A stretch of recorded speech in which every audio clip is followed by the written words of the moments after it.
Dalam menelusuri bentuk sistem dan suksesi pemerintahan di Sumeneb pada periode pra-Islam, tahap awal dan satu hal yang perlu dipahami, yaitu menghubungkan periode yang berlaku secara nasional mengenai periode pra-Islam di Kepulauan Nusantara dengan raja-raja Sumeneb yang berkuasa pada periode itu, yang tercatat pada sumber-sumber sejarah yang ada.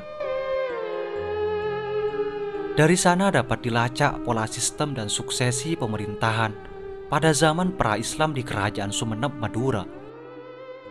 Sampai saat ini, pencarian mengenai data Kerajaan Sumeneb yang sangat tua sulit dilacak. Bila dihubungkan dengan periode pra-Islam secara nasional, raja-raja Sumeneb yang pernah berkuasa pada periode itu hanya tercatat pada akhir zaman Kerajaan Singasari dan masa Kerajaan Majapahit. Selebihnya sukar ditemukan. Sultan Abdurrahman, salah satu raja Sumeneb yang juga ahli bahasa, pernah memberikan keterangan sekilas tentang keberadaan Raja Sumeneb Madura sebelum kedua periode itu.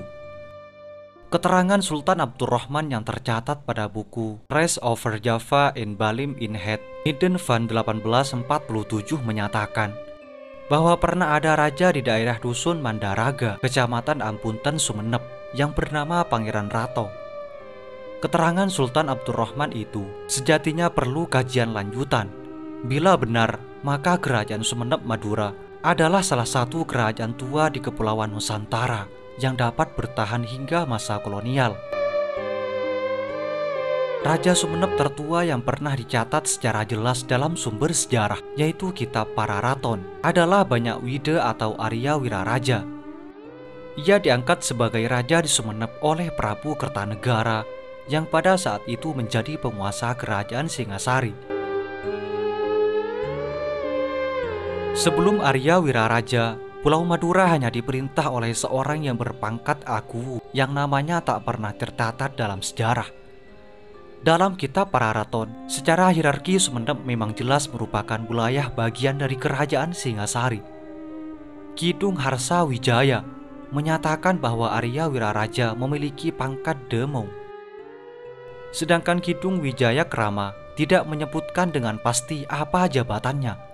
Yang jelas pada Kitab Pararaton, Arya Wiraraja menyebutkan sebagai bawahan dari Prabu Kertanegara. Secara kekuasaan, hubungan seperti ini merupakan suatu bentuk pemerintahan patrimonial, yang berarti ada struktur pendelegasian kekuasaan berdasarkan pemegang kekuasaan tertinggi. Namun meskipun penguasa di Sumeneb Madura tunduk kepada Maharaja yang bertahta di Jawa, para penguasanya masih memiliki otonomi yang luas. Di daerah masing-masing, setiap penguasa mempunyai wibawa sebagai raja. Karena itu, mereka dapat menentukan dan memungut upeti sampai membebaskan suatu desa dari kewajiban membayar pajak.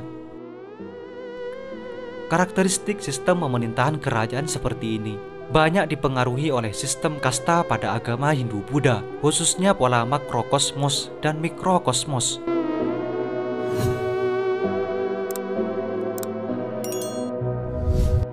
Penugasan Arya Wiraraja tersebut merupakan ambisi Prabu Kertanegara untuk memperluas wilayah kekuasaannya. Karena Arya Wiraraja adalah seorang dekat penguasa Singasari sebelumnya, yaitu Narasinghamurti, yang disebut dalam Kitab Nagara Kertagama memimpin Singasari bersama Wisnuwardana. Arya Wiraraja dianggap suatu ancaman bagi kedudukan Prabu Kertanegara sebagai penguasa Singasari.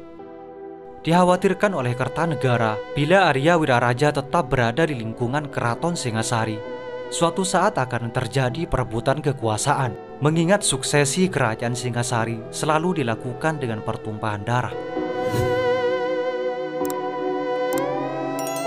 Setelah Singasari runtuh dan Majapahit berdiri, yang dalam proses transaksi politik banyak dipengaruhi dan dibantu oleh Arya Wiraraja, Sumeneb bukan lagi sebagai bagian dari Singasari, namun menjadi kerajaan yang berada di bawah kendali Majapahit. Perubahan politik kekuasaan ini ditegaskan negara Kertagama. Dikisahkan dalam kakawin itu, Pulau Madura adalah salah satu bagian dari kekuasaan Majapahit.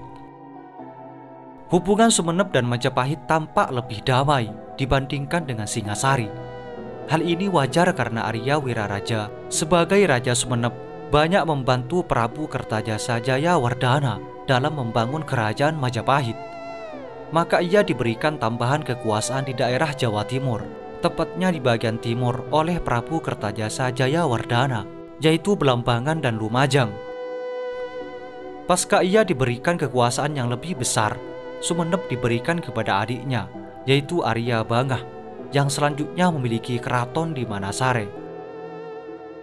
Suatu hal yang menjadi unsur khas dalam pemerintahan Kerajaan Sumenep adalah pasukannya yang terkenal kuat. Karena hal itulah Raja Sumenep sering dipinta bantuannya dalam mengirimkan pasukan untuk perang. Sampai kolonial datang, orang-orang Sumenep bahkan disatukan dalam suatu organisasi pasukan yang bernama Barisan. Itulah masa kejayaan Kerajaan Sumenep pra-Islam. Semoga ini menjadi wawasan bagi kita semua dan menjadi pelajaran atau pengetahuan bagi masa yang akan datang. Semoga informasi ini bermanfaat. Assalamualaikum warahmatullahi wabarakatuh.